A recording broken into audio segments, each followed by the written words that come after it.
نزلنا الذكر وإنا له لحافظون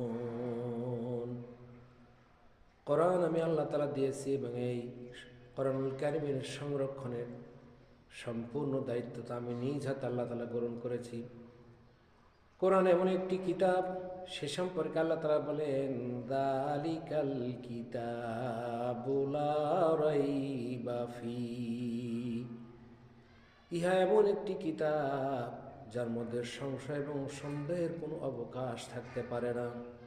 হুদাল লিল মুত্তাকিন, মুত্তাকি লোকদের জন্য, পরহেজগারদের জন্য পথ দেখিয়ে দিয়ে থাকেন। আর এই কোরআনটা এমন সুন্দরভাবে আমাদেরকে আমল করতে হবে এবং পড়তে হবে, তেলাওয়াত করতে হবে। এটা এইভাবে ওয়ারাত্তিলিল কুরআন তারতিলা, থেমে থেমে এবং সহিভাবে বিশুদ্ধভাবে তার তিল অনুযায়ী আদায় করতে হবে, তাড়াহুড়ো করা যাবে না।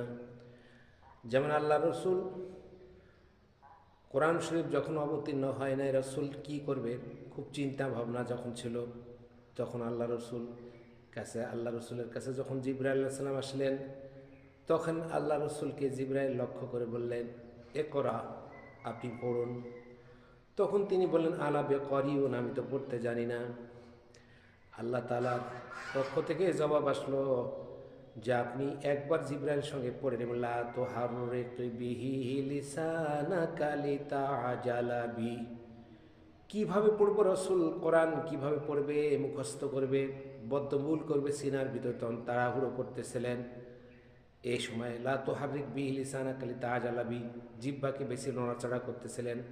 আল্লাহ তাআলার পক্ষ থেকে জবাব আসলো, নবী হে, আপনি শুধু একবার জিবরাইলের সঙ্গে পড়ে নেবেন, বাকি দায়িত্বটা হলো আমার। কোরআন বুঝিয়ে দেওয়া, পড়ার দায়িত্ব আমি আল্লাহ তাআলার। এই জন্য কোরআনুল কারীম যারা পড়ে এবং কোরআনের যারা খেদমত করে তাদেরকে সম্মান করতে হবে।